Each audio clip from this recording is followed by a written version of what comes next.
sees my own silhouette. I'm getting stronger, step by step. The clock is ticking, but there's no time for regrets. I've been flying from town to town, from London to Taiwan. I've been all around the globe.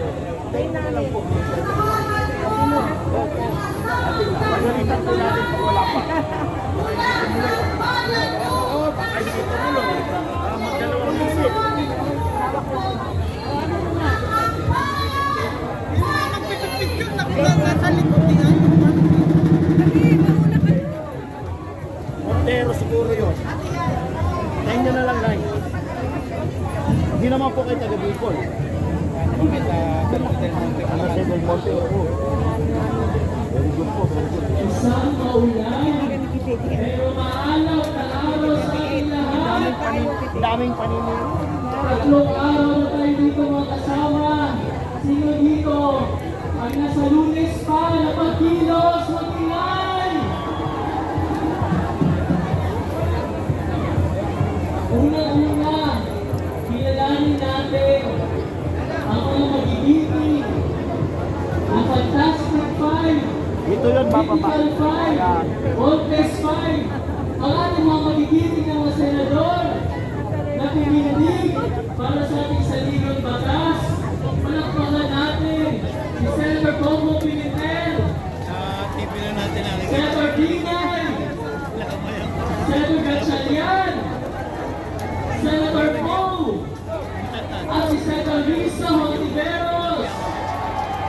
Maraming salamat sa pagtitig at sa pagtitig sa taong bayan.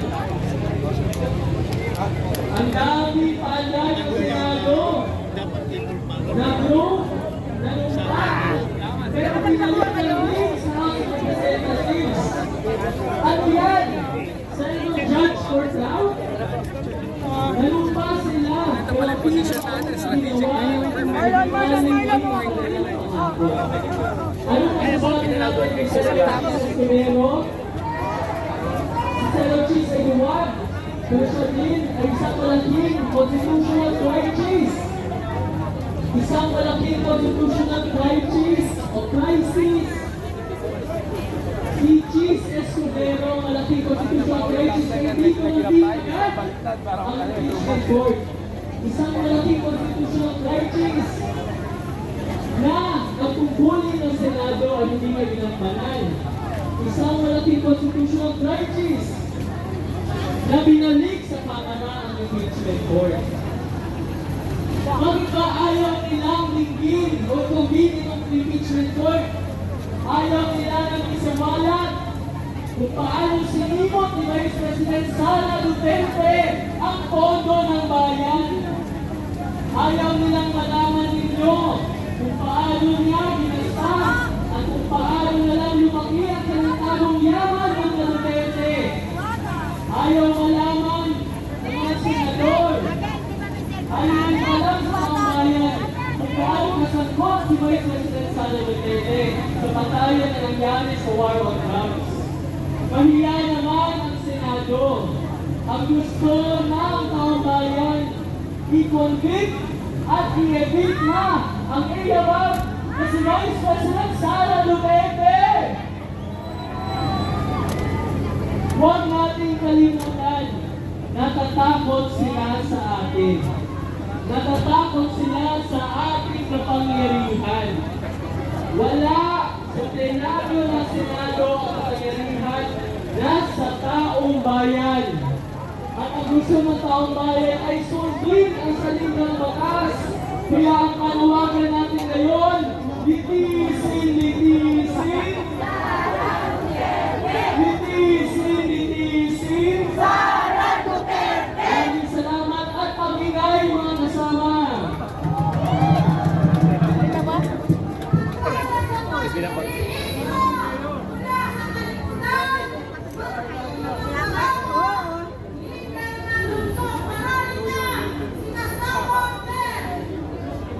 Ang maalap na magbate mula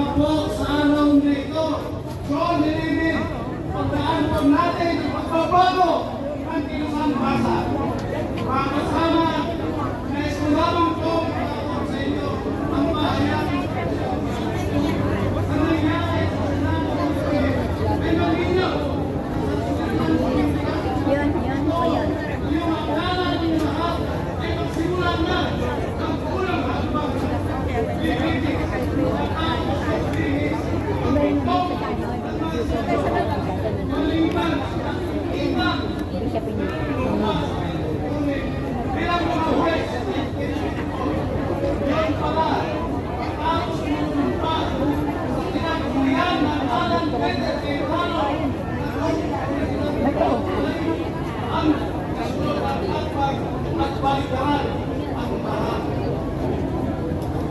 Si Senador Charles Ronald Bato, pasimuno ng planong political bias. Dahil kilalang tuna ng mga Duterte, agad itong nag-file ng motion na i-dismiss ang impeachment case laban yung mahal niyang si Guy. Formally, dahil ang judge mismo ang nagpa-dismiss ng kaso, hindi ang defense panel ang nakilala. Kaya hindi umubra ang pinagkakaba. Pumasok ang magkakong pagkano sa alam pera nila.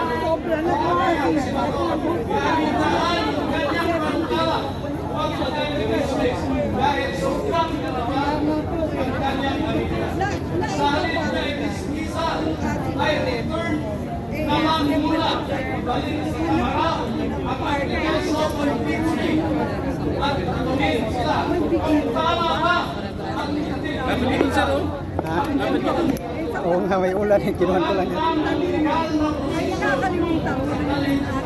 Kalinuhan ito si Cayetano.